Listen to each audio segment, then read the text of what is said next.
Hello, ladies and gentlemen. Welcome back to another marvelous episode of Marvelous Iggy Plays Shovel Knight. Last time we defeated another knight, but this time we have another enemy waiting for us. It's the cursed Black Knight, and we defeated Tinker Knight last time in that very fun boss fight.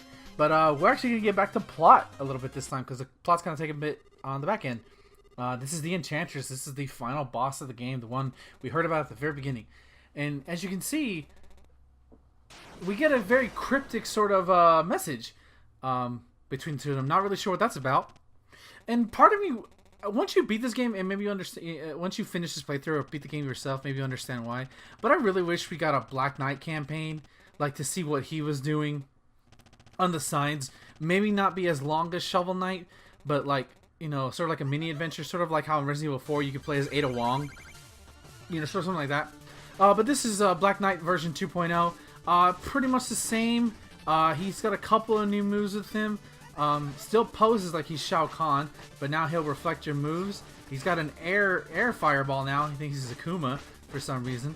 I failed that volleyball exchange.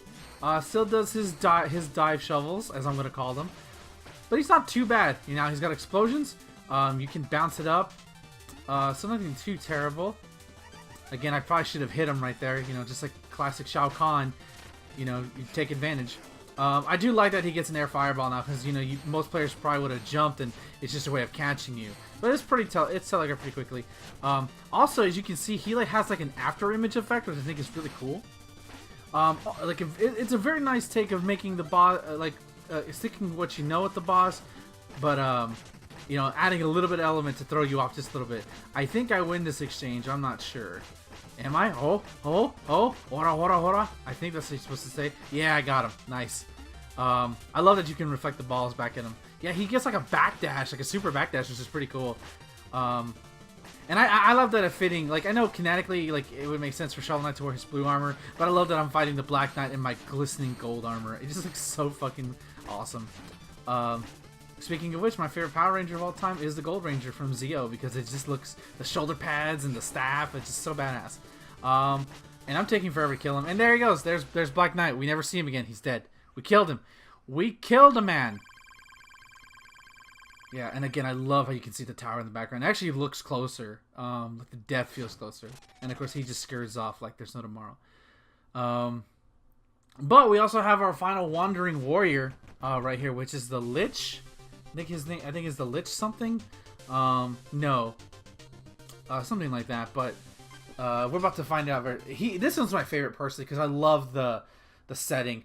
At the beginning, it reminded me of Street Fighter 3. One of the characters has a stage like this. The Phantom Striker. Oh, it looks so cool. You know, I love the cape. I love the He actually reminds me like a Dark Souls NPC, you know, just with the cloak and the big headpiece armor, the headpiece. It looks very cool, and it looks like he's fencing, which I kind of like. It has a unique style to him, and for some reason I thought using the gear would be cool. It only took 1 damage off of him, but yeah, he summons lightning. He'll shoot like 1, 2, and then he'll do a slash, and that'll hit both. But you know, either use the invincibility trick, or to dodge it, or just try to jump over it. He's not that difficult like most of the Wandering Warriors. Not that difficult. Only difficult if you get too careless and you can get womboed. But I love how slow he moves, and again, like, he's like methodical about his movements. But yeah, I beat him on my first try. Like, he's pretty easy. He's pretty easy. He's nothing too terrible. But I love this background. Again, and this background reminds me too of the final boss, the final stage where you fight M. Bison on that open field and the wind's blowing. It's so cool. And he just leaves like pocket change. Like, you cheap bitch! I defeated you. Give me all my money. And then we explicitly land back in the little village, in Village 2, as I'm gonna call it, because I don't think this actually has a name. I could be wrong. And I think I actually buy a new upgrade. Yeah. Yeah, this one's actually pretty good. Like, I actually get them all, so you know, they're definitely worth it. But the only thing is, I wish these were introduced earlier in the game, or at least maybe like, you know, you could get one of them naturally, because I feel like it would be better overall to have them earlier. But they suit their purpose fine here. You know, they're not. It's not too bad, especially for the final level. Maybe that's the whole point of it. And I think I can actually get the red armor, which I love the red armor. And here's something I haven't talked about. Now that we're talking about the armors, is that and I can't show it off because I don't have the consoles for it. But this game's not only out for Switch, Wii U, 3DS, and PC. This game, of course, also came out for PS4 and Xbox One. And the cool thing with those versions is if you bought it on PS4, there's actually a hidden Kratos boss fight. That if you beat him, you get the Blades of Chaos, and you get like the armor that kind of looks like him, and that's cool. Like I think that's really awesome. But what I actually think Microsoft's sort of extra level was cooler because if you bought the game through Xbox One, I don't know if it get the same thing if you buy it through like the Windows Store. I should look at that, but because I don't even think this game's on the Windows Store. But if you buy it through Xbox One, the Xbox Live Arcade or whatever it's called, you get a new level that's all about Battletoads. Now that I'm not a Battletoads guy, I never played it back in the day. It was past my time. Like I never played in the arcade. I never played the NES game. I never played any of the Super Nintendo games, Super Nintendo Battletoad games. But basically, it recreates Battletoads like the original game, but it's seemingly a little bit more fair. But the reason why I want to play it so much, and which I wish I could at least have the option, is that once you once you beat Kratos in you get his armor, you get an armor make it look like him, and you can play this chaos. The Shovel Knight one, if you beat it on Xbox One, you get green armor, and it doesn't do anything else. I think it does something, but I don't remember off the top of my head. But it just looks so cool, and green is my favorite color next to blue. So I'm like, I want that armor. Like seriously, not Way Forward. Yacht Club. I will pay extra money to get green armor. Like, give me green armor. Like the red armor looks cool. The purple armor looks cool. Of course, I already said my love of the gold armor. But give me that green armor. But anyways, this is a Frost Knight stage, and I love ice levels. I am one of those human beings who, for some reason, loves ice levels. Like, ice levels sometimes have the best music and the best levels to me. Now, granted, you know, sometimes people get mad about like ice physics. I don't necessarily mind those. Most ice levels are done really well. To like, it's so pretty and pristine. Like, even a game like Ukulele, which is boring as sin, I loved its ice world because I just love how everything looks. Everything kind of has a homely feel to it, but also, you know, that danger's right around the corner. Of course, you know, the ice cavern from Ocarina of Time, not the greatest example, but I still like it anyways, just because of how it made me feel. And then, you know, you got sticking with Zelda, the town where the Yetis even eat. I don't know. I can't remember the exact name. It's been about 5 years since I played that game, but you know that place where like, oh, it's so good. Like, I just have a fondness for them. Like, and I don't know why. Like, water levels and ice levels. A lot of people have huge aversions to those. Like, oh god, those are never good. I'm like, no, they're good. It's just sometimes they're not always executed to the ability they need to be at, and I don't think good water levels or good ice levels should be forlorn for that. Also, I hate this gimmick only because I feel like every time I'm gonna accidentally clip through it and hit the spikes, but you just approach it and it'll naturally fall down. So never worry about that. This can be a little tricky platforming just because, again, you are on ice. You have an extra bit of momentum carrying you. So, you know, or just do what I do and invincibility up. So if you jump, you're not, because not only you're going to be faced with knockback, you're going to be faced with the ice physics knocking you back. So, you know, you abuse it. You have all the magic. You know, use the tools that are given to you. Never be afraid to play with the tools that you've gotten. You know, like, I know some people like challenge runs, but like, hey man, if the game gives you the means to make an adventure easy for you, fucking take that shit. Don't let your experience be ruined because you, for some reason, wanted to be stubborn and you didn't want to use the tools that are available to you. These enemies are weird. You can kill them, but it's not worth the effort to kill them.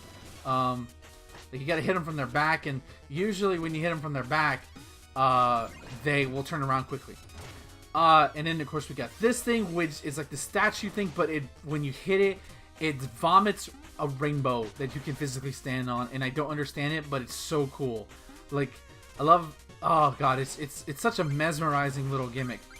And again, if you step on it too farther down, you step on you move, you stay still on it as you're on it to lower it, and then you jump off for it to raise again. While you're on the rainbow platform, of course, it's not going to come down. It's because your weight's not on there. But I really love this little gimmick in this stage. It doesn't overstay its welcome. It's done perfectly. I just love the visual of this rainbow that just comes out of this. I think it's a bird. Like it looks like a two-headed bird that for some reason is in this stage. And I can't remember what the red armor does. I think it reduces the amount of money you lose. Yeah, I think that's what it does. So like that's the reason why I picked it, because before this, I was notorious at dying a lot at this stage, because this stage is actually very long. It's one of the longer stages in the game. At least it felt like it to me. And maybe it's because I kept dying so much. But so, like, whenever I play this game, I always, even though I love my gold armor, I always boot up I always put on the red armor, just because I don't lose too much money, and I'm not, I don't have to worry about dying as much, and, getting the other abilities. So, that's why I do it. Oh, I almost died right there, too. For some reason, I think the floor is made of lava. Then we got these enemies. I think they were in another level, actually. No, no, never mind. I'm confusing my parts. This is the first time you hear it. You can't attack them directly. You have to hit them on that chin spot. But they're great for jumping on to getting to higher places. So, if you play through this level and you think you see something, go for it, grab them. Don't be afraid to, usually if you just time your jump, they lower just enough to get to the bottom. And then you have these enemies who remind me of the, there's an enemy in Donkey Kong Country 2 where like it's constantly on ladders and it goes, whee! And I died there for some reason. Or I let go too early. And it reminds me of that. Not the same thing, but the fact that they're moving up and down and they're tossing hammers at you. And, be careful. I should go get the checkpoint. I don't know why it took so long to get the checkpoint. But of course I have to be stubborn. And I still took damage. Don't play like me, kids. Just don't. Just keep on going. But simultaneously, I love how you start. Like this is basically an old Viking ship that you're on. Because if you didn't see his portrait, Polar Knight is actually it looks like an old badass warrior Viking. He doesn't look like Thor, thankfully, but he's this huge guy. But he looks like an ancient Viking, and I love how this is clearly like a crashed Viking ship that got frozen in this Winter Desolate. It's such a cool stage. And now we get possibly the best weapon in the entire game, or best sub-weapon, which is the War Horn. It basically is an AoE attack. Yeah, so anything that comes in those circles, it annihilates them. So you let them get close, and bam! You just let it loose. And that weapon will save you more than often. It's such a lifesaver, especially when you're dealing with those ghosts, because it can hit from so far a range without risking you going to them. Just use it. It does take a bit of magic, so you got to be careful with it. But so don't use it every single time. But I love it. I just love it, and the noise it makes is so great. It's definitely one of the better used weapons in the game, and you're gonna find yourself wanting to use it quite some time. But at least, thankfully, the game is good on like magic drops or magic potion drops, so you don't have to worry about it. Or again, if you really want to abuse it, you can buy the armor, and I think I die right here. Yep. You can buy the magic armor, which I think is the purple one, and that'll reduce your magic. So if you really wanted to, you can use that, and you can go ham. It's not like, I wouldn't say it's the same as like making like a magic build in like Dark Souls or something like that, but it's definitely something to consider. And of course the game's got to test your platforming prowess by putting these weird dragon things over you that have banana baboon butt chins for some reason. Like, that's the first thing I thought of. Like, oh my god, it's a baboon's ass on a dragon's chin. It's so... Like, I want to know where the enemy design came from. Was one of the developers just looking at baboons instead of this? By the way, this is where you can get the achievement if you hit all 3 of them at once. Which I think it doesn't it doesn't reset all 3. It only will reset the other enemy if you die. And thankfully, if you fall down, unfortunately, if you fall down here, unfortunately, not fortunately, if you fall down in the screen that we just passed, or even in this screen, it's not an instant KO. It's just you go to the screen below, which I love, because if this was Castlevania or Contra, that would have been like an instant KO, and that really annoys me.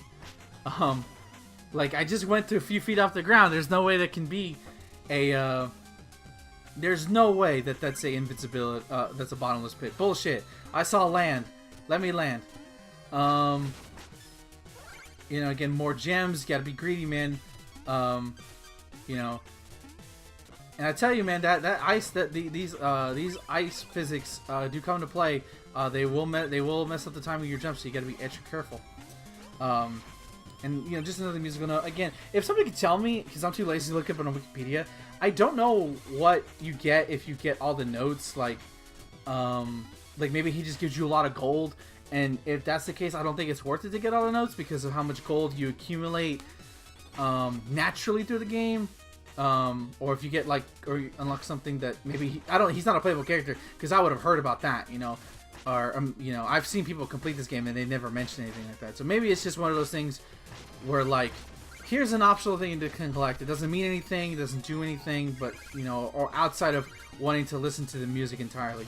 But and speaking of the music, if you ever bought the Wii U version when it first came out, you actually got a digital code for it for Spotify, I think, or not Spotify, Bandcamp, which I have, and I redeemed the code, and it's so awesome. Which I think you can get it from Bandcamp regularly, I think, or, you know, there's places you can buy it, you know. You know, it's something. I like it, and actually, funny enough, before this video comes out in celebration of King of Cards, Shovel Knight is getting a physical re-release of it on Switch, because when the Switch first launched, Shovel Knight was one of their launch titles, and you could actually buy Spectre of Torment separately. But now you can buy a physical cartridge of it for $40. I won't be doing it because I already own it physically, digitally. I don't feel the reason to buy another 5th time. But this is Polar Knight. This guy is huge. He has like a big ass shovel. And I love the sense of respect that these guys have. You know, you can tell that Polar Knight, you know, lost his way, but he still respects Shovel Knight for what he's doing. But ultimately, it's about battle for him. This fight can be pretty tough initially, because what he likes to do is, like, as you can see with my other fights, I like to go top and basically just pogo them to death. But what he'll do is, as soon as you start doing it, he'll start doing that, and that makes it very, very tough. But not only that, what he'll start doing in just a second is he's gonna do like a super jump. I think he's gonna do it momentarily. This first part isn't too bad though. It's just about dodging it. I'm not doing that very well. Yeah, he'll do a super jump, which will eliminate part of the arena, like so. And it can be, and you got to use the snowballs to do it. But that's him. That's him. You know, he's difficult because of the spikes. That's what makes him difficult. But overall, he's not that hard to deal with. But that's the second to last Knights of Order No Quarter, as Shovel Knight rests at his humble abode. You know, so yeah, I think that's one of my favorite stages. We're actually going to get to my favorite stage with the next episode, which I can't wait to show it off, even though it caused me the most deaths in that one. And I love that ability, the slash ability, where you can just dig up things instantly now. But I think, I think I'm going to go into this arena, but you can't actually do it because you need the power-up from the last stage that we have yet to go to yet. So we'll come back to do this later. You know, so I went there by accident thinking you could do it. But yeah, I think I'm gonna go to town real quick and upgrade. I don't know actually know why I'm going there. It's been a while since I've recorded this. Oh yeah, I give him money so I can get more money. I actually think I upgrade my I think I get a couple more pieces of armor, or at least I think I get the like a couple more of the shovel abilities, or the shovel abilities. I think actually looking at my gold, I'm probably only gonna get one. Oh yeah, I forgot. Like if you come here, because he talks about a horn, and you get the horn, you play the horn, and he'll just give you magic, which is pretty cool, and he'll just keep giving you magic.